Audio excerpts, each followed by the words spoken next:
Hey everyone, welcome to Content Sessions. We're here with Golden G and the Wiim Collective.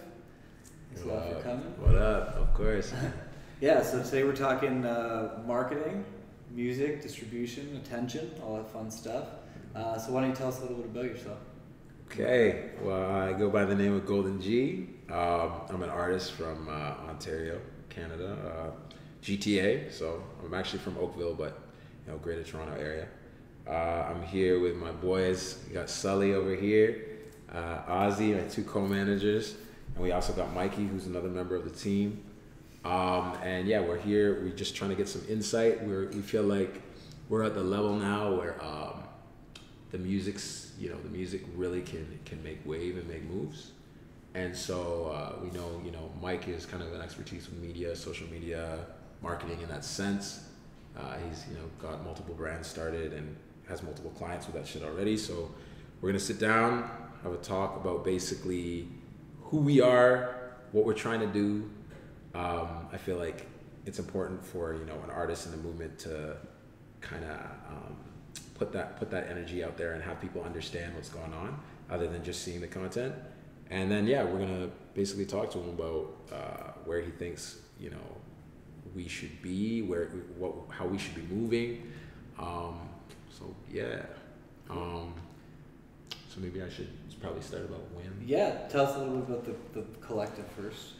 Okay, so Wiim Collective, the acronym Wiim, W-I-I-M, stands for What If It's Me? And it's taken from my debut album, my first ever album. I was making music for a really long time, but I felt like I wasn't at that level yet where I wanted to put out a body of work. Like I didn't want to put out something that I would look back on and say, this is trash. Basically, like I never wanted anything to look back on and say this is trash. So I waited a long time. I put out a lot of just little things on YouTube or whatever, and did some freestyles. But I finally, when I was in university, decided I'm gonna do this. I'm gonna write a real project, a body of work I can be proud of forever, no matter what, and really showcases what I'm all about. So What If It's Me is this ideology I came up with in university, which is the thought process I think that has to be set for every person who ever has become successful or wants to become successful. Essentially what it's about is it's that thought process an individual has when they recognize that they can achieve a goal and they believe it, because achieving goals all starts from belief. If you don't think that you are worthy or that you can do something, you most likely won't. Part of the physical action to obtain your goal is literally what's in your mind. The body and mind are one, and so in order to do that, you need to believe that you can do it. Every successful person, whether they be a musician or an artist or a sportsman, sportswoman, like my friend Declan, his name is Declan Cross. He plays for the Toronto Argonauts, and he, like, me and him have these conversations all the time because he won the Grey Cup this year, and we talk about like how much we knew that he was going to do it. Like he even said, like, what if it's me? That's why he loves it. Like he shows the album to the players and stuff because it's like he gets it. If you're somebody who is like that and wants to be successful like that, you realize that is what you need to believe and what you need to think. Now, I started having this kind of thought process when I was like, I don't know, maybe 19. I started, I was penning raps all the time, and I was like, like, people would ask me, like, how do you write these, man? And I'd be like, I don't know, man. I just do it. It just comes kind of naturally. It comes organically. And I started looking around, being like, you know what? Like, I do this shit pretty like easily. Like, the level that I'm doing it, people are like, yo, whoa.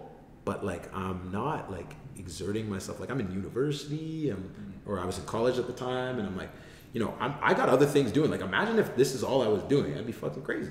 Like, I'd be, I could take over basically. But I'm like, you know what? Like, maybe I will just take over. And then I started thinking, what if it's me? Like, what if I could take over? I think I could do it. that thought process, you know, that's what makes people drop out of school and then follow their passion and then become huge, successful people, right? Two biggest artists from Toronto, Drake and The Weeknd, didn't finish high school. Yeah. And they're like icons, right? So, and at some point they had to think, yo, like, I could do this, right? And that's what If It's Me is all about. That's about ambition, and I really wanted the album to speak to people who felt like, for anything that they were doing, who felt similar and or needed something to push them to feel similar. Yeah. Because I feel like that ambition and that drive, everyone's always going to try and fucking tell you can't do shit, right? That's the world we live in. They're going to tell you you're not shit. Right? No one's gonna say, "Oh yeah, man." Like, I mean, your parents and your friends are gonna say, "Of course, you can be anything you want." But like, man, most people are like, "Man, get the fuck out of here, man." Like, you know, you're nobody, bro. Like, that's just, and you gotta expect that. What If It's Me is different. It's trying to, you know, it's trying to speak to people and say, you know, you can be, and it's through my eyes. It's through my stories, but I feel like I was successful in doing that. Album's on Apple Music, it's on Spotify, you know, it's on Tidal, it's on everything. Check that shit out. What If It's Me, Golden G. But it speaks for itself, and I was lucky enough to find friends, individuals that, you know, completely got the message, wanted to help steer me in the right direction, and you know, just be a part of that success. And I feel like everything that we've been doing has had to happen to get to where we are. Sure. And it's led to meeting interesting people like yourself, like the man behind the camera. This is all things, when you're trying to, you know, when you're trying to make something of yourself and do something great, you tend to meet great people. Yeah. Because the energy, there's a magnetic pull, right? So that's what the team's about. That's what the dream's about. We're basically here to kind of just discuss, you know, what we've done, what has worked, what we've seen has been fucking terrible. Because there's always contrast, man. Yeah. So tell me a bit about the path. Like, you recorded an album a little bit ago. Yeah. And then, so like, what's the aspiration for it? Like, is it, I want to tour, I want to get some recognition on that? Like, do you want to just make more music? What do you want to do? Well, one day I want the album to go like just insanely viral. I think that project is like, I think, to be honest, man, I'm not gonna pull punches here. I feel like the album is like, it's ingenious, bro. Like, and I know it's me talking about me, so like, take that with a pinch of salt, listen to it for yourself. But I believe hip-hop standards, especially coming out of this area, it's completely different than anything coming out of this area. It's on an intellectual level that's like just so much higher, but it still plays into the same Toronto vibe, the same like style of music. It's just on a higher intellect. Yeah. And you can tell that like the guy behind it is like, he knows his shit. He thinks a lot, you know? Yeah. And so the English degree doesn't hurt. What's up? The English degree doesn't hurt. Nah, exactly. Yeah, I mean, I got an English degree, so you know, you can tell through the music, and I feel like I want the album. Yeah, I want the album to be heard by as many people as possible. I'm putting out, or you know, I've been stacking records. I've put out a couple of records after the album, and you know, been quite happy with some of the turnouts of the records. Still slower than I would like, and that's mostly because, you know, I do work a normal job, and I'm still trying to kind of manifest the full routine of how I'm going to pull this all together. Sure. But at the same time, I know that I'm going to pull it all together, and so I just keep on taking those steps to move forward into that. But yeah, like, I mean, maybe in terms of the way that I want the music distributed, maybe you could, you know, tell, we might have to mute that up. Turn that off. I knew she was gonna strike. The game, bro. Don't even worry about it. No worries. Where was I? What was I saying? Talking about. Oh yeah. The distribution. Yeah, maybe for you to provide some context. Like, I know you know a lot about, how to get people to see, people to hear. That's what it's all about now. I always say this to my parents and my sister and like my close friends. You could be the best fucking artist in the world, or the best, the fastest runner. But if you don't get the people to see it, it doesn't matter. Usain Bolt, when he was the fastest man in the world, was probably also not the fastest man in the world. He was the fastest man in the world on record. Yeah. There's probably some other dude in Jamaica who just like didn't like go to the Olympics. He was like, yo man, I could outrun this man. Like definitely. Yeah. But no one's ever gonna know that. Yeah. I think a big key to it is to not be super precious about how you get it out. Yeah.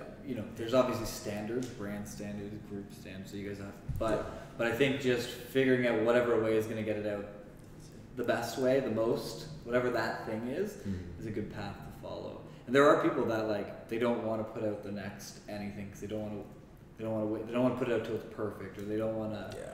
Right. Yeah. And I'm guilty of that. Like I don't. Oh yeah, we have songs fucking stacked up to the ceiling. We're sitting on waiting, and I'm always like re-recording them and being like, "Yo, I got a better version." Like even you the other day, Sully asked me. He was like, "Oh, can you send me the revamped version of I think it was Special Move or whatever?" Because if it can sound cleaner, if it can be presented better, then I feel like it's my duty to do that.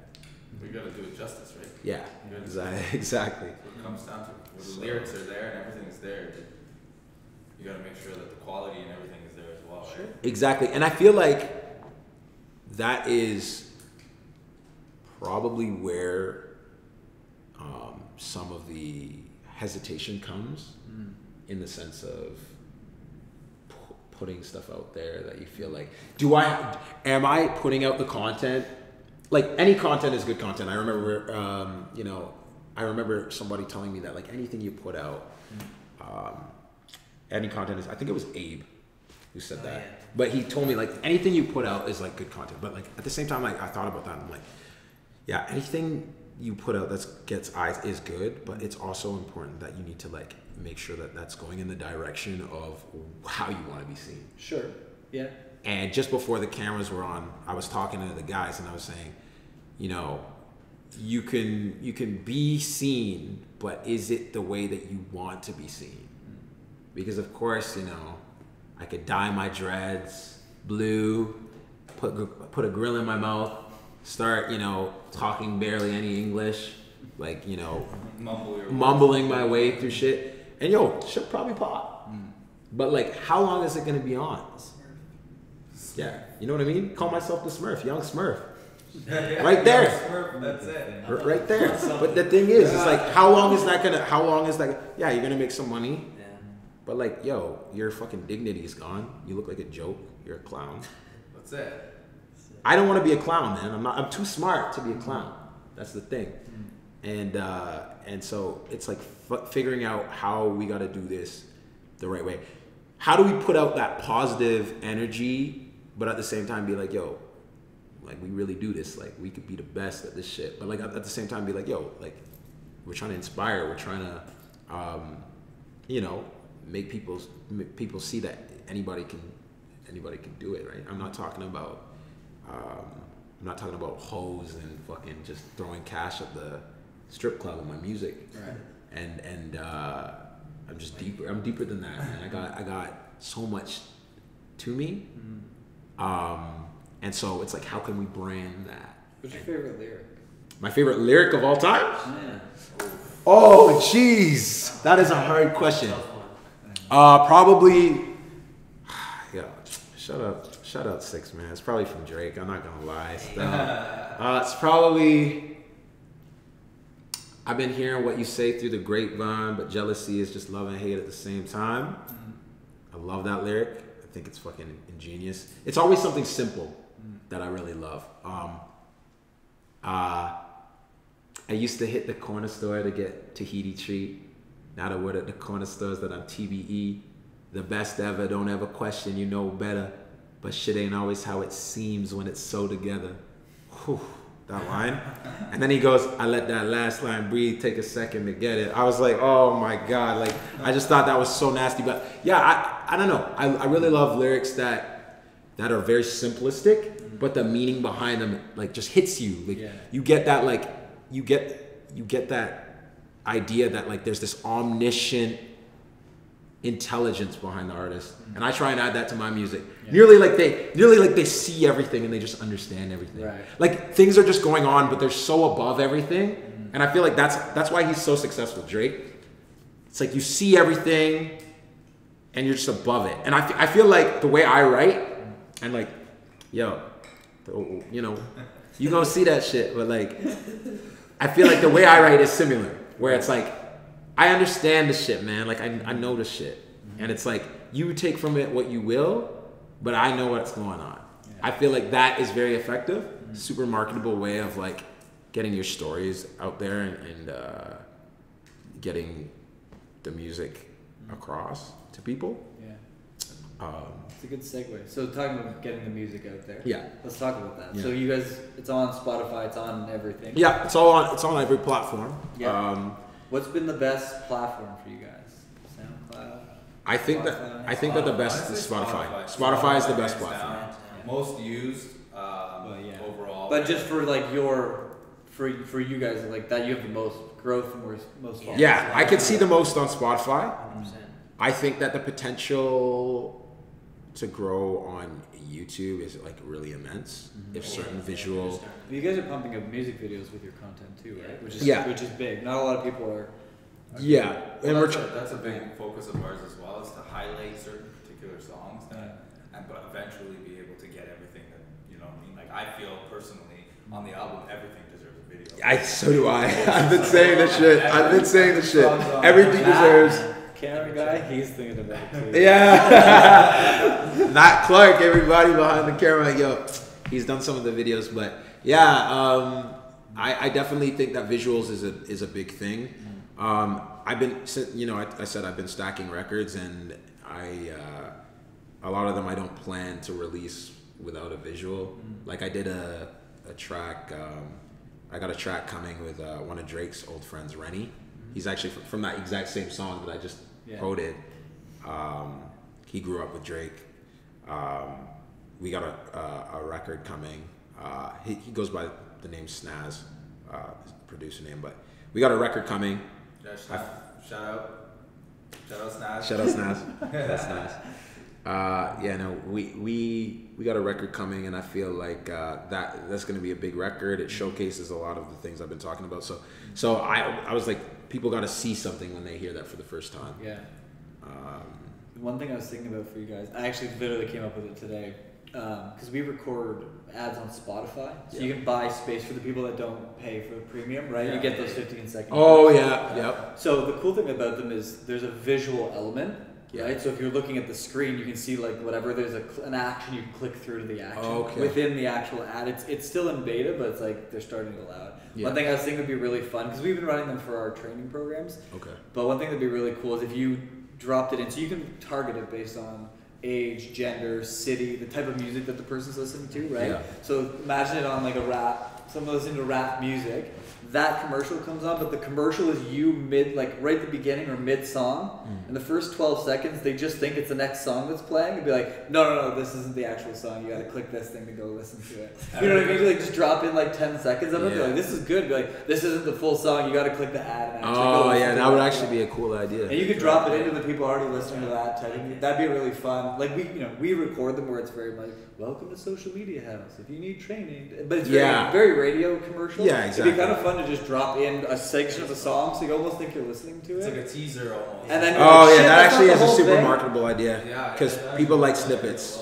Yeah, people like snippets. But that might be a fun place to play. Well, like there's also like you could segment your song and like every song that he has, you could just like jump in at 10 seconds at any point and just be like, wow, I'm actually impressed. This is like, you listen to other people's songs, they'll have like that moment where it's like a little bit catchy, you know what I mean? Where you're like, okay, that's the moment I'm waiting for. But I feel like with G's music, it's like, everything is so well thought out and so well put together and like so well written that throughout the whole thing, it always tells you a story, you know, and it doesn't matter like where you jump in, it's just, you're just attracted to it, you know what I mean? And I think that idea is beautiful because it's like you just hit a point where you're just like, okay, wait, I gotta hear what else he's got to say. You know what I feel like another thing to address about like just like catchiness and how like, because catchiness is marketable. Sure. If people are all singing it, then it's gonna end up being what's heard. It doesn't have to be stupid to be catchy. Like there's this stigma that if the music isn't dim-witted, like if it like, I have enough faith in people that I think that like you can make something that makes sense and that like still withholds, you know, or has some element of cognitive intelligence in, you know, the auditory experience, and people can still be like, oh, yo, this is sick. Like it can still be catchy. They can still want to listen to it. And so that's also what I try and do, right, with my stuff. And that's, I don't know if there's a way we could, you know, market that, but like just the fact that like just because something makes sense, it doesn't mean that, you know, you can't vibe. Yeah. You can vibe to shit that makes sense. It doesn't have to just be, you know.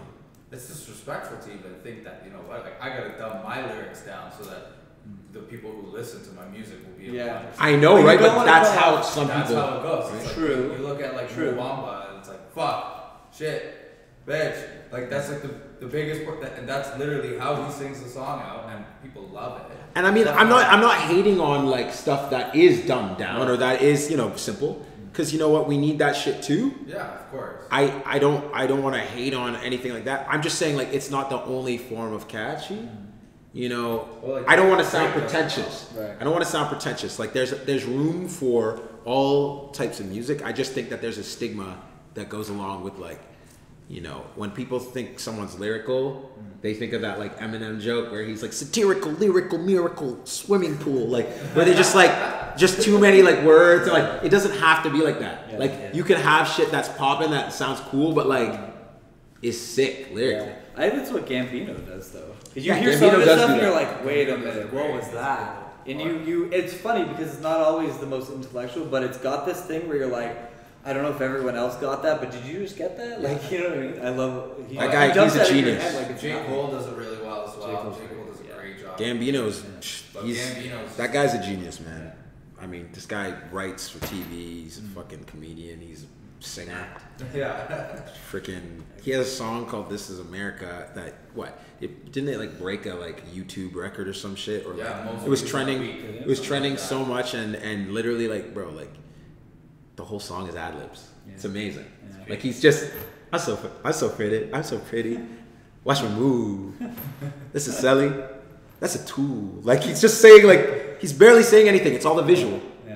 But like it just the way that he marketed that and the way that, you know, it's saying a message. He made something pop in that like he was saying stuff. That's exactly what I'm talking about. You know, it's like. You know, it doesn't have to be, because I was saying This Is America for like the longest time after that came out. I thought it was so catchy. Don't catch me slipping now. Yeah, don't catch me slipping now. Like, look out, living now. I was vibing to that, right? But it had such a big message behind that song. Yeah, crazy. Well, I think he's pointing out exactly what you're saying, right? 100%. Like, this is America. Like this is our market. This is what we deal with now. Yeah, I mean, there's a whole socially conscious thing behind that as well, but. Just, I thought it was really cool how he did that. So let's talk about social. Yeah. Talking about what platforms you guys fucking with, like. Social media, my biggest platform is Instagram. Like Facebook. Yeah. Okay, to be honest, man, I'm gonna be honest with you. I still don't understand Facebook ads. That's the thing. It's not dead. It's not dead, but it feels like it's. It feels like it's people. Yeah, people. Like I don't go on Facebook, but when we promote stuff on Facebook, it makes it. People aren't talking on Facebook, but they're still fucking with Facebook. And what you got to realize is that since Facebook, Instagram, and WhatsApp, aren't they all owned by the same shit? Yeah. Facebook owns Instagram. Yeah, they all. Yeah, so like it still actually is popping. Yeah. It's just not popping the way it used to be. The 40 plus is going crazy. Yeah, 40 plus is huge. like age. Oh yeah, the 50-year-olds. Oh yeah, because they want to catch up with their fucking old swim team that they had in like 1980 something, right? So like, yeah, like they. No, like everybody watches it. I just feel like nobody posts the way they used to. They waste more time posting on. No, it's because Instagram. Yeah. All the young people moved to Instagram. Yeah. Once Instagram got like the DMs and shit. But you know what's gonna happen? So what Facebook did is they changed their shit so that your organic reach dropped. You had to buy the ads, right? And Instagram was organically still fruitful, and it still is, but it's going away. See, the thing about it's going away. The thing about ads on it too. the thing about Instagram that made it trump Facebook. Unfortunately, this is just the way people are in this new world. It's the fucking social validation, man. It's the fact that like you have likes and you have followers. Like people look at the amount of followers they have and they validate themselves based off of that shit. Like there's people who think they're better than you because they have like more people, especially women. Like there's women who think they're better than you because they have more guys who want to stare at their ass. Whereas Facebook doesn't provide that. Facebook's like, you have friends, cool. I already know you don't know all those people. You just have them added and that's cool. And there's a limit. Instagram, there's no limit. And that social validation, and I talk about this on the album, that social validation, it's like what DJ Academic said, it's like clout high. Like people have clout highs now where like they get a little bit of clout or like, you know, and like they just get addicted and nothing else is good enough. They gotta keep increasing it. Oh, I have this many followers, but this person has this much. I gotta, you know what I mean? And I feel like, especially as an artist, you actually do have to separate yourself from that. I separate myself from that. Like I have, you know, a decent amount of followers right now for what I've been doing and how much I've been putting out and how much exposure I've got. I would say that my following is pretty good. But like, do I like attribute my whole worth and value as an artist to it? Sure. No, because. But it's a good marketing tool. It is an amazing marketing tool. But you need to be aware of the fact that like you can go from 5,000 followers to fucking 10, you know, or you know, maybe 100,000 within a week, depending on one thing happening. You know, one famous person mentions you on like Twitter or something. Boom, all your followers are up. Does that mean that like you're suddenly a better artist than somebody who's been grinding in the business? No, it doesn't mean shit. It just means that, you know, more people know about you now. And that social validation, I think, is what put Instagram on like just on a level where people use it more, or I guess young people. And plus, like, there's just a bunch of funny shit on Instagram.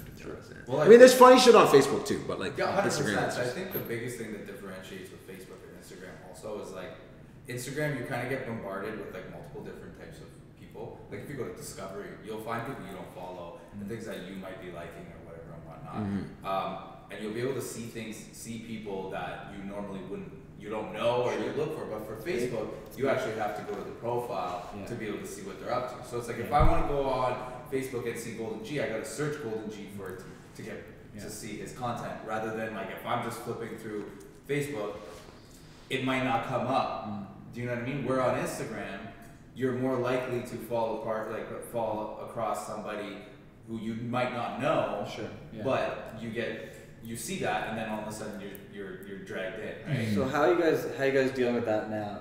Like you're putting out what, a couple posts a week, couple stories here and there. So, your stories have been more I've been following. Yeah, I mean, like story wise, I try to. That funny one today, the Kanye. Yeah, I mean, I'll post shit like I'll post shit that I just want to post sometimes, and sometimes I'll post just promo material, you know. Now, this is what I was previously talking about just here in the sit down. Sometimes I refrain from posts because I feel like it's not content that, unless I have content that I really want people to see as like my brand, I'll be like, okay, I want to promote this, but like just getting clips of like anything, like they always say like you should just have like, you know, clips of like whatever you're doing or whatever, but like unless it is something that I'm like proud of or like that I think is popping or that I think is cool myself, it's hard for me to share something with people that I don't fucking think is that big of a deal or cool. Yeah. So if I'm just, I know like when you get big, you know, like today Tory Lanez posted a picture or posted a video of him fucking like breaking a banana and like eating it because like he thought that like bananas were too gay to eat or something, right? And he didn't want that like to come off like that. And like, you know, obviously it's all love to homos and all that stuff, but like I'm just saying that doing something like that, just like that is just him being normal, just doing a video just because. And when you get to that level of success, yeah, you can obviously just do a video like that and people are going to watch it no matter what. But before that, when you're trying to get there, just posting something like that, you know, I have a hard time sometimes being like, is that really going to engage people? Yeah. Well, it depends, right? Like, I think there's some people that do a really good job of just letting their storyline play out through stories. I'm at the airport, I'm fucking doing this, I'm doing whatever stuff, whatever that journey looks like. Then you can have it on the other side where like I want it to be more of a professional, more of a polished. It seems like that's kind of the my biggest suggestion, just from following the content that you're putting on, is I suggested this to another artist the other day, a singer. She's super talented. I said, I know you're not in the studio necessarily doing shit all the time, but like you should be recording yourself doing some kind of music all the time, right? Like whether it's just you're in the fucking house or if you're in the studio, shoot a bunch of shit off camera so you've got a bank of like 20 or 30, whether it's freestyle, a couple lyrics, whatever, so that at any given point you can kind of dump in content. Because one thing we've been finding is like there's a bunch of accounts, like aggregate style accounts, where they just post whatever stuff, none of their own content, they're just finding other content, and that's how they're building their channels. So like, you know, hot vocals is one where it's like if someone sings something on YouTube, they'll grab that clip or that type of stuff. But what we're even finding a lot of success with is tagging, finding like 20 or 30 or 40, and then every time you're putting music on Instagram, tagging all those accounts. Yeah. In a way, like you can stack them up in the, you know, when you tag, you pick the spot, right? Just stack them up one after another in the corner. It's the radiator in the building. It's not going to explode. No, I'm saying you want to pause. No, it's fine. Because you're saying pretty relevant stuff. No, it's okay. The mic will pick it up. Yeah, no, I think the mic will pick it up. Yeah. But yeah, so finding those like 20, 30, 40, 50, and every fucking time you're putting out content, whether it's singing, it doesn't have to be like the music video. It could simply be like dumping the freestyle. Dump that on there, because if those guys pick it up, so even Jenny, who we met earlier, she does climbing and mental health. Yeah. So she tags Girl Boulder, which is like girls who boulder across the world. She tags them and Canadian Mental Health Association in all of her posts. And one in every 15 or one in every 20 at this stage, because they know her and they like her content, they'll repost on their channel and they'll just tag her, and she gets a spike of like, you know, 2, 3, 4, 500 new followers just on the back of they have just the fact that she's including, you know, these popular things that are also about her brand and what she's doing.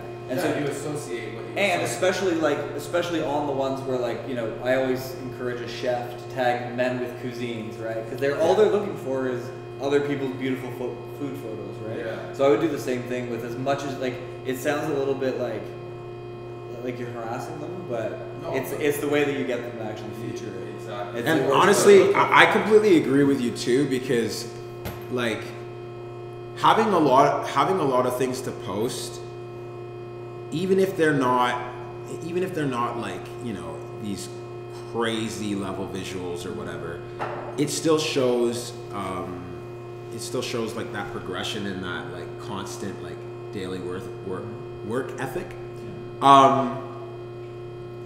You know those Instagram accounts you go on and like it's an artist and they have like 3 photos, and it's like they always have 3 photos, and one is them like just like standing like this in like a white tee with like some shitty caption, but they've got like lots of like likes on the photo, but they don't have like any comments barely, and it's just like them being like, yo, like money coming soon, just watch, or some shit like that, and you're like, yo, fuck out of here, like you don't do shit, you just flex.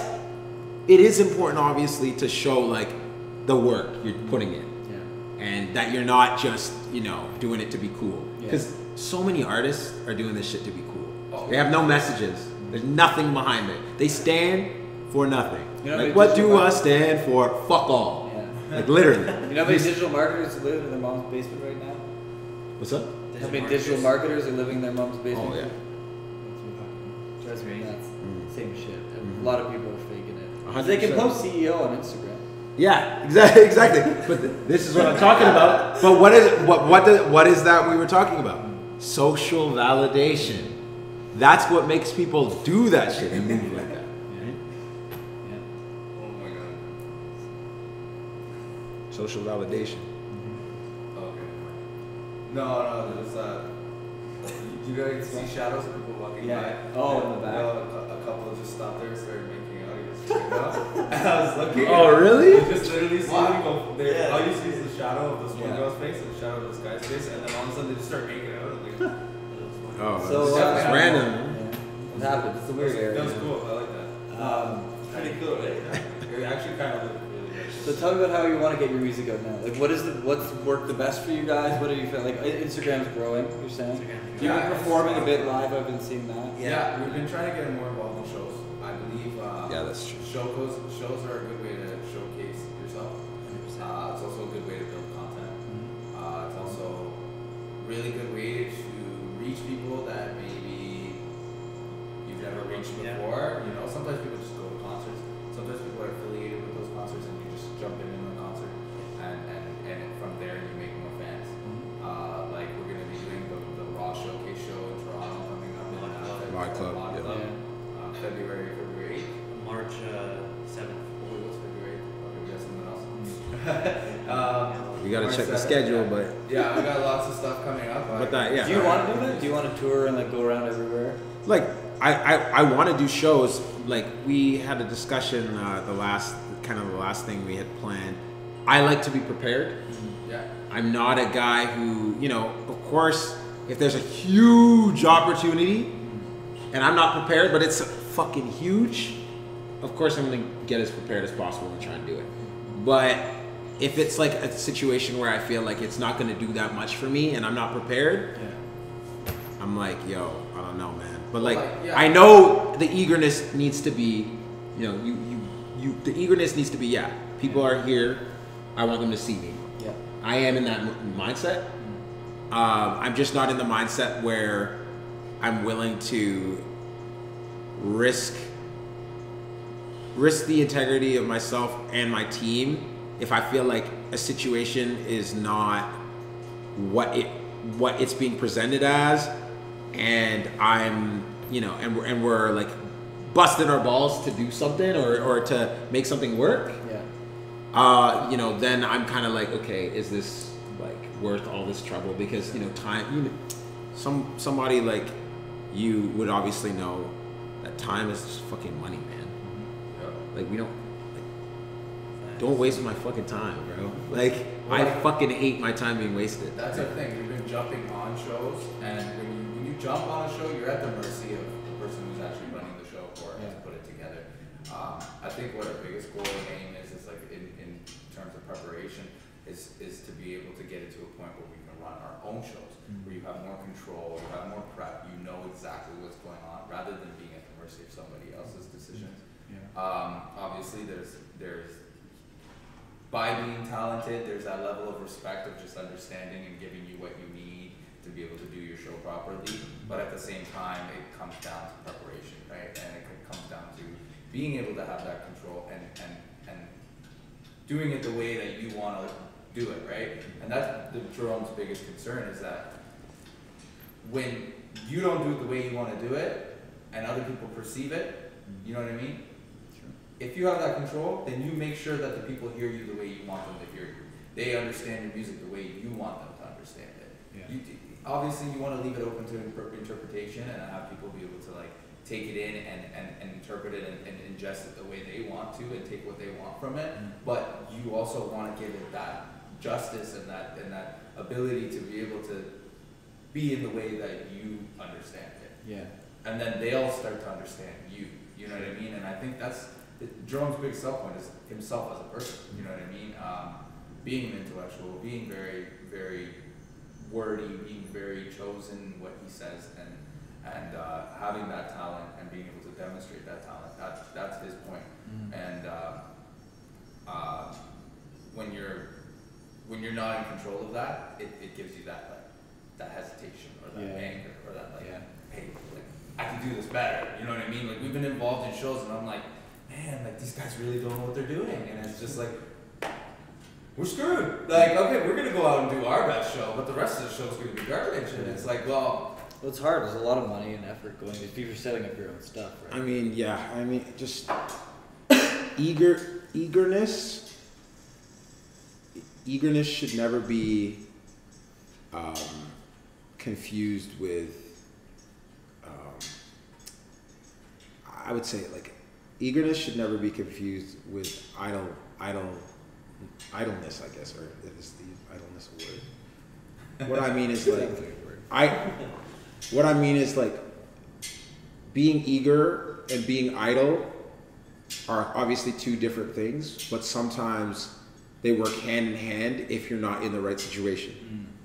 Like you could be eager as fuck, but what you're doing, you might as well be idle. It's the same shit because you're not doing anything. It's just you're wasting your time. And for me, if you're wasting your time, you're idle. Yeah, because you're still doing nothing. You can be eager to be idle in that sense because you're eager to do something so much and it's doing nothing for you, and you're wasting time. So you're just idle. You're just not doing it. You're just running around in a circle. And so I feel like that's like something that I'm just trying to be careful of when I'm trying to do things like shows and like the Raw show coming up is a 25-minute set. That's fucking what I'm talking about, man. Yeah, like, that's what's up. I'm gonna perform so many songs, right? And so, like, that's the type of thing where, like, yeah, I am willing to go, sell tickets. I am willing to go put myself out there, because you're also gonna have the crowd you want there. Right? Yeah, exactly. And you're gonna have time to prepare, time to showcase what you can fucking do. And, but if Drake comes up and says, "Hey, I got a show tomorrow," exactly, and that's what I'm saying. I'm gonna be there, and I'm gonna fucking kill it. One thing that Sal and I talked about, just from the back to Facebook ads, or on the topic of Facebook ads, when you guys are promoting that show, one really cool way. Remember, I was showing you the thing where you can find the people that are following you now, and Facebook will find people more like that. I wrote a blog article about how to actually do it. It's like a step by step. Yeah. You should use that. Not only that, we're doing some work with Saba, because he's never been to Australia or New Zealand or Japan. Okay. So what we're doing is we're finding people that look like his audience, and then dropping a map pin on the venue, and going 1 to 2 mile radius of the people around it, being like, hey, the video, like, hey, this is coming, flashing all the country flags. I mean, it'll be a little bit more straightforward, but any footage you might have of like you performing from other shit, like some hype stuff, some whatever, come check us out here. And then that person is they're in a 1 mile radius of it's like, oh, I know where that is. It's right around the corner. That'll sell tickets fast. Yeah, that'll sell real fast. I've had that work a lot. The whole visual content thing too, like with shows and stuff, and how you can get content to continuously post and use for those other stuff. And like we do that. Like we try to film like everything. Like when we're together and when because we all have lives. Like as much as we're a team unit, we all have lives, and like there's shit that we're doing outside of this thing we're trying to put together. Like this puzzle we're trying to piece together, and so like we do that. Things things come up, things arise. Obviously, like fucking, we did an event, and the guy he hired, the video, his video went to shit. Footage got erased. Oh. Footage got erased for the whole event. We were gonna use the shit for content for days. Because it was a lit party too. We still use that. Yeah. Another way, I've been doing it with another project, just a way to like hack it a little bit. Next time you're in the studio, bring like fucking 10 shirts. Yeah. And then record, do like even just like 15-second Instagram story clips, freestyle stuff. Just do like 10 different songs, change your fucking shirt. That's just a good sit there idea. That's for a an good hour. idea. Just record 10, 15-second bursts. That's hacks. Change your shirt. That's change your hacks, shirt. actually. We do it with like when we're doing like we have a brand that does. It's like catered to super like health nut people because it's like a health drink. Okay. And it's really good for craft cocktails. Okay. So it's the same kitchen except instead of like a shiny, red toaster, we put the like steampunk style toaster. But it's the same fucking dude wearing a different thing with just different accessories. And you just fucking just change it. Yeah. All the different audiences, all the different things you can think about. But you can do like, you know what I mean? You can spend an hour and a half just switching outfits and then that's like fucking 3-4 months worth of like content stuff that you can dump out whenever you're kind of ready. So when you have the opportunity, when you're doing it, think about like, I always think about like, how can I cheat our time together? Yeah. Right? How can I like make the best of it, right? It's like that? Yeah, because it's time like to put this together to get 5 in some room, to get Matt here. Like it took a fucking minute, right? Yeah. So it's like here now we're gonna get some stills, we're gonna get some sound bites, I'm gonna podcast it, I'm gonna put it on YouTube. So just like this is different because it's a bigger format, right? You can't cut this into a million pieces, but kind of an interesting thing to think about. Next time you guys have the opportunity, and it's hard to do it at a show, you can't just change your shirt. Yeah. But if you're in the booth or whatever, it might be helpful to do. No, real shit. Like that's just getting content out there is like it's crucial. The fact that like we all have our own lives and we're trying to push us. I think we're doing pretty well. We are, and it will get to a point where this is the main thing. Yeah. And when that happens, it'll be really easy to do content because it's just gonna always be that. Yeah. But when it's like we have to put time aside for these moments, it's like okay, we gotta make it better. 100%. Like when I was like, I mean, obviously I have higher than a minimum wage job now, but when I was young, I wrote a line. It was like, it goes in stages. Before stages, the minimum wages, and it's like people think that this shit happens. People see people in these positions. They're like, oh my gosh, they have all this support, all this love for these people. Would they be the people supporting those people before that? Like when they were nothing? Yeah. No, fuck no. Right. Not chance. Yeah. Most people are sheep. Most people just follow what everyone else is following, and most people follow successful people. Yeah. Being successful is so... I imagine being completely successful and doing all the things you would want must be such an amazing feeling because you remember what it was like to work to do that. Yeah. So nobody can ever take away, no one can take that shit away from you. Yeah. I feel like that's how a lot of celebrities and a lot of artists, who've made it, they survive that way. Like, doesn't matter what happens, it's like, yo, I'm fucking here though. No matter what, like I'm here. Yeah. And I got here. And like, I had to get here through work that you don't understand. Like, and that's why a lot of these guys, sometimes they get lost in that. They get too cocky, like Russ is a perfect example of that. The artist Russ. Yeah, I do like. Shout out to Russ, but he's up on the playlist. The guy is talented as fuck. Yeah, he's talented. But he's just somebody who put in so much work, so much time. Plus he does a lot of the shit himself, producing and mixing and shit. So he's put in so much work that like now that he's there, he just wants to fucking shit on everybody. Yeah.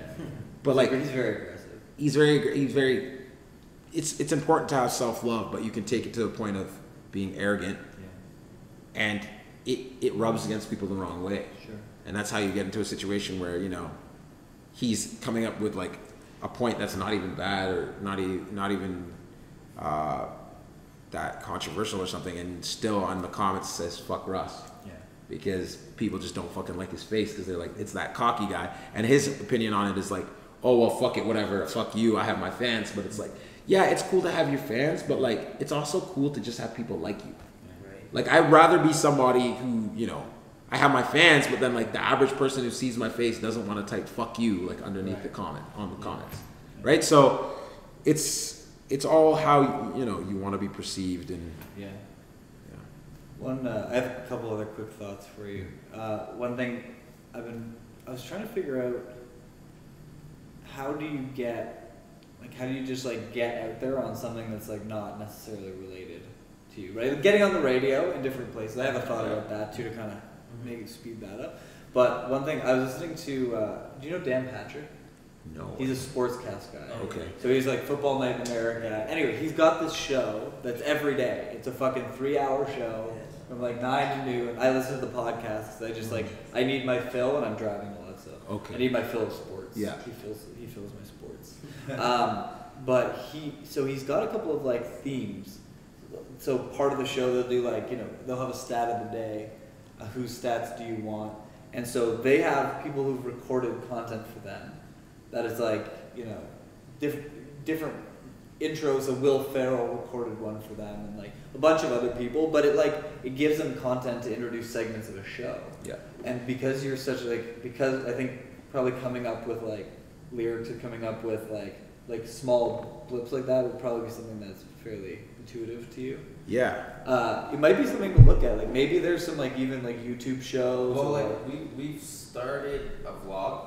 Yeah. No. I think you should have that regardless. I'm talking about on other people's shows who's so there's he'll the stat of the day. For example, the stat of the day one. They just go stat of the day, stat, and then it finishes. But it's like a 20-second song that they recorded for this segment. Oh, we already doing that, bro. We doing that like with Brian's YouTube. I just got a YouTube page with one of Sully's boys, Brian Primetime, and I just wrote the intro theme for his YouTube page, and he's got quite a following. His visuals are nice, so he's gonna be like tagging me in all this shit. Obviously, every time we post, it's big. A lot of people are gonna see it, right? I wrote the song for Second Generation on Amazon Prime. That was another movement. It was cool to be like on IMDb and shit. It was just a little series made by a guy I met named David Kim. Cool dude. He went to Western as well. He's a writer. He writes a lot of scripts.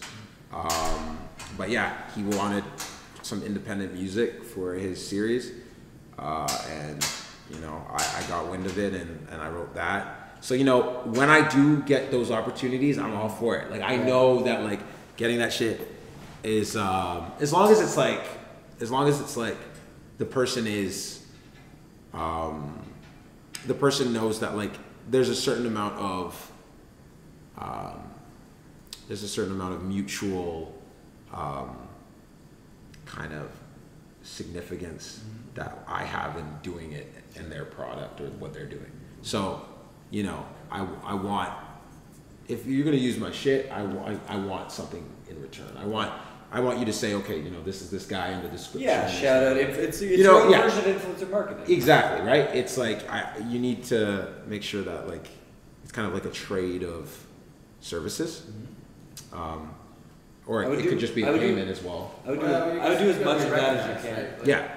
I'm gonna write for you. You write. I need exchange. Sure. Yeah. But a shout out is a big thing. I would almost take that over the money because I think the amount of money most people on YouTube channels would be able to afford is pretty nominal. Versus I'm gonna tag you and 50, 60, 70, 100,000 people are gonna see it. Yeah, I think that's what we were talking about. I think that's a bigger win for you all day. Yeah. 100%. I don't think. If they want to pay, fuck it, let them pay too. Yeah. Fuck. You can't put a number on reaching people you've never reached before. 1,000%. No. 1,000%. When you reach a market that you potentially might not ever see. Yeah. You can't put a number on that. Yeah. You can't. But it's nice to get paid too. Obviously. No doubt. 100%, man. And then, so how about one other thought that I've just kind of had passing through my head, and we'll pretty much wrap up from there. But radio stations, radio play. Yeah. What have you got? Are you guys sending stuff out? Yeah, played on 93.5 and Vibe 105. Ricochet, shout out Ricochet. Shout out Blake. Shout out Blake. Shout out Blake. Shout out 105.5. Yeah, Vibe 105 showed love too. Yeah, played on 93.5. Sent the first record was called Make You Feel Alright. It's the first record that I ever played. It was a pop record. I always flex that. I always say like, I played on the radio pop before rap.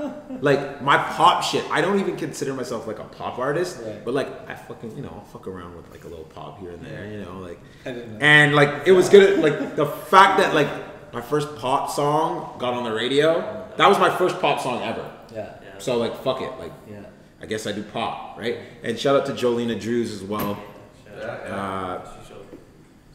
She killed it on that, That was the first track on 93. Does her thing. Yeah. She's a German singer. It's making her breakthrough into kind of like Canadian music, and just American, worldwide. She's just trying to basically take like her whole like marketing brand and expand it. But yeah, it was cool to play. You know, my mom heard me on there and she was like, "Oh my god!" You know, We were all excited, man. yeah. And then, you know, then they started playing Trust, which is off What If It's Me, off of Wiim, and Snakes and Ladders. Yeah, Showed love. yeah, they've been showing love, man. It's cool. 515 showed Wiim Freestyle. Wiim Freestyle, yeah. So a little intro too. It was nice. Yeah. and what it shows me is that like most of these guys that play on the radio, they have some like they have more clout than me behind a lot of their names. A lot of these like Toronto are like Safe and all these guys, like they've got like cosigns from Drake already, like or Smoke Dogg and stuff. Rest in peace to him. But like lyrically, like none of these guys, they can't touch me. They can't even see me. We can't have a conversation about like rap. Sorry, but we can't. We just can't, right? Like we can't. And so like the thing is like I know that attention and shit's coming because like I'm already doing what artists like that are doing, and like they have like people putting them in the position. Yeah. Whereas me, I'm just like, yo, listen to the music, and they're like, oh fuck, yeah. right? So, I think our biggest reach right now is trying to get more international radio play as well. You know, I think that's really important. Yeah. You know what I would do? There's a program I use called Mailshake. Shout out to Mailshake. No, I don't have any affiliation with them. I just fucking love their product. So yeah. It allows you to, so you could dump that song or a link out to that song, and then just dump in a list of every fucking radio station under the sun, and then it creates a drip. So it could be like, this first subject could be like, new music, check it out, right? And you know they're not answering the first fucking email, they're not even gonna look at it. Yeah. So you would just set it up where it would resend it every 5 days. For fucking however long. You can change up the subject line, you can do whatever, and then it looks at like if they respond or if whatever, you can set up triggers.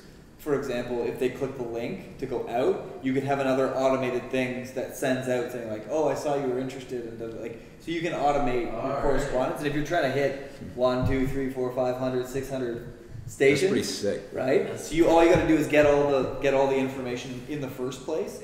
And the cool thing is if you do the extra work and you find out who the person is in studio, you can put the email address, first name, whatever. Oh. So your email could be like, hey, first name, we just wanted to fucking dump this in your lap and da da da da. So you can, as long as you've got that content at the beginning in the spreadsheet, it can do the response, and you can just set it up to fucking email them over and over and over and again forever.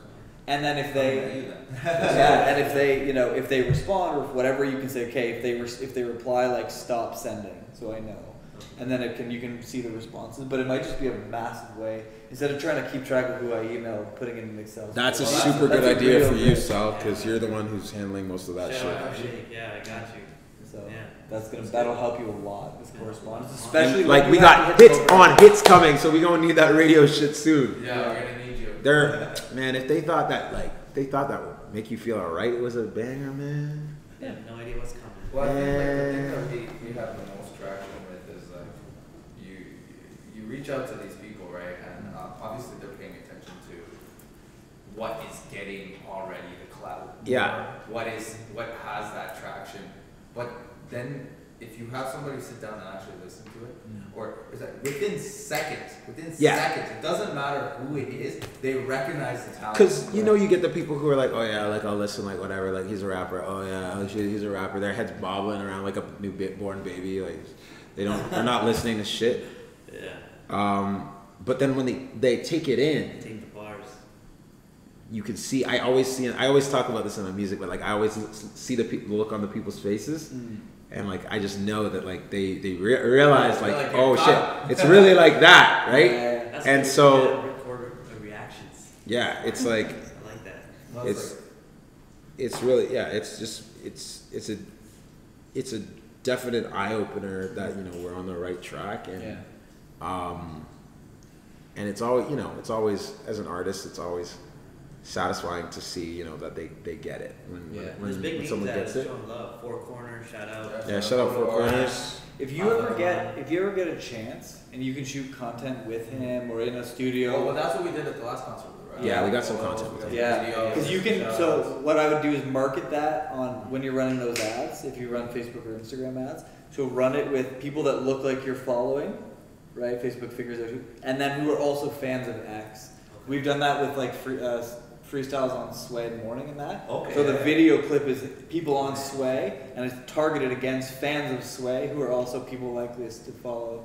Right. That's a really good idea. It's fucking huge. Yeah. The engagement rate is ridiculous on it. Yeah. It's ridiculous. I also took some photos with people that I would rather not have taken photos with last event. It's all clout. It's all clout, but I don't even think that I want to release some of that shit. See, and that's the thing.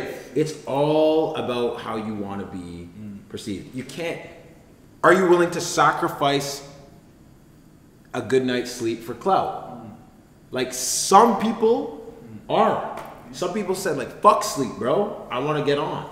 Cool. 100%. They don't care. Cool, but like you want to get on by any means possible, even if it's like what you stand for and like your essence as a person is basically, even if that's defamed. Right. I can't be that way. Yeah. You know. Well, like we were talking about. I gotta look in the mirror and say, "Yo, I fuck with you." Yeah. You know. Yeah. Well, we were talking Ultra Music Publishing, the label down in Toronto, and they just signed out Venture Booming. Shout out Andreas for such good work, by the way. Gotta plug all the ways. Plug. But yeah, that was the thing he said. He's like, he's a talent, he's a headhunter, right? And that's what his job is. So he's like, bro, talent's there. He's like, you guys just have to get the traction. And now, since we've had that conversation and how we've shaped our movement and whatnot, the traction is coming. Yeah. You know what I mean?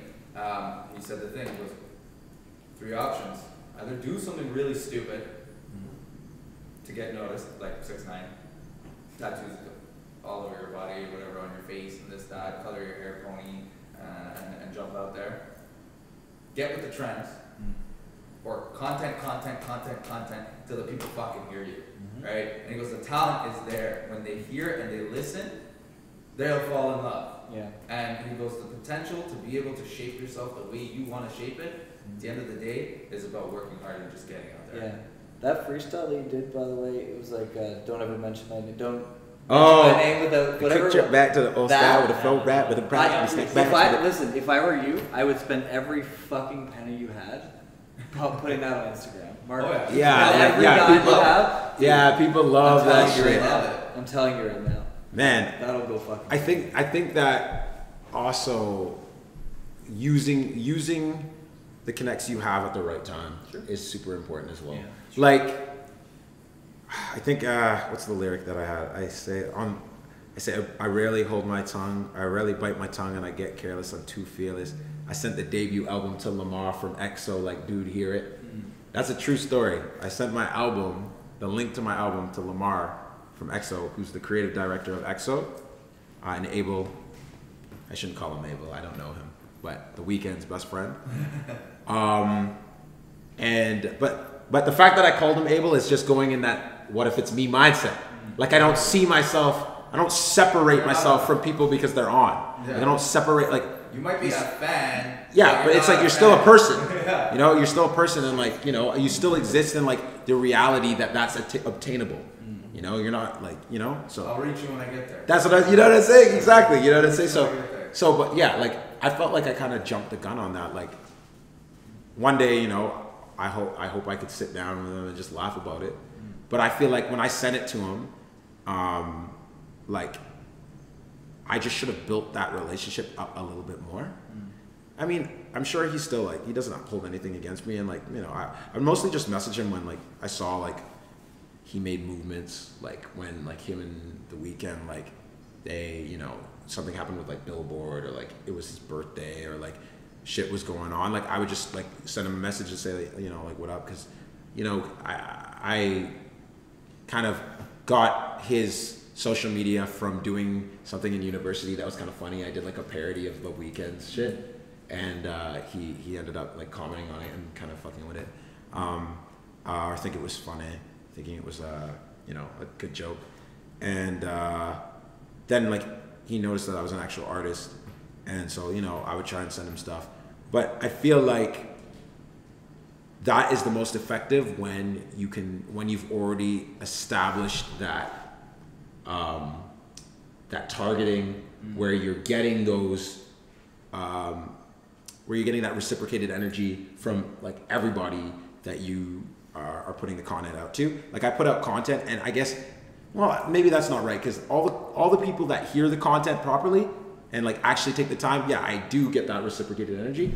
But I'm just talking about like on a larger scale. Like you should get it on a larger scale before you go to those people and, you know, say. I disagree. Really? Yeah. You think you should just keep messaging? Yeah, why not? Unless they tell you to fuck off. No, I mean that makes me feel better. That's good. Right? Like yeah. the thing is like it doesn't matter what size you are. If you think about some of the guys that have blown up the most, it was like they got someone to put them on at the right time when they were not. 100%. And yet, who's to say that like me doing that doesn't lead to a situation where like, you know, this shit does start building, and like I see this guy like in Toronto where like he hears me and he's like, yo, I remember that guy. He always used to fucking send me emails. Dude, I sometimes I didn't even answer him, but he kept doing it anyway. I've chased people down for fucking 8-9 months. Yeah. And email every other week, and finally like, oh yeah, I finally fucking need this thing. Let's fucking do it. Yeah. You'd be fucking surprised. Yeah, exactly. So you know what? I think you know where I get that. I think that like I get it from like a conversation with my boy Ryan Butler. He's from Stratford. He grew up with Justin Bieber, and like I get that mentality from him just because like the Weeknd's Lamar is the Weeknd's creative director, whereas Ryan is Justin's friend on a business level. Like they're not involved in a business level. So like for him to like aid me in any way is way different, because like going to Justin and being like, oh, like, yo, this is my friend who raps. It's like, that's like, man, like Justin's his friend because he isn't involved with the business. Right. Like you, as a person who's famous, you need those people who exist outside of that to keep you grounded, to keep you sane, right? Mm-hmm. So bringing up things to do with business for him is like kind of like weird, and like I know he knows like the level. Like he's always told me like, you know, like you're fucking crazy, like gifted, but the time where like, put it this way, I believe that like if I was ever to, you know, get into a situation where like I was to meet Justin Bieber or like any Canadian big artist, I think that I would have put in most of the work myself before they really do anything for me. Sure. Or really, because that's just the way it goes. Unless you know, you get this like an instant kind of virality thing. You know, you need to put in a lot of work before you get that cosign, or you got to be affiliated in a way that's like you got plugged, you got connected, you had connects that were already kind of like set up by someone you knew, or someone who knew someone to get you in that person's eye. And so, you know, it's just things I'm learning as I fucking, you know, delve into this this world of like, you know, what is hot, what is popping, and trying to be on. Right? So good luck. One thing I will mention that before we end up, something I found really interesting is to get traction. Surprisingly, our merchandising has worked really well. We just made these hats from Collective WA. Shout out to Wiim Collective. Win. Wait, we're here. Win. No, but like I probably get at least once a week somebody messaging me, hey, I was wearing your hat, because we gave out all these hats to all of our close friends or affiliated people, whatnot. Hey, I was wearing your hat down the street, someone called me out and said, hey, I've seen that before, where I've seen it, ask questions, blah, blah, blah. Oh, now I have a new client. This guy does something business that's not completely related, but all of a sudden you start seeing people start making connections with, and you brand, you know what I mean? You become a brand, and it promotes you as a product almost, you know what I mean? What if it's me, you know, the vision's vivid? That's why the album acronym Infinite, when you flip it, flip that! You flip that hat, that shit's infinite, man. Exactly, man. It always, you know what I mean? And I think that's a good important thing as well.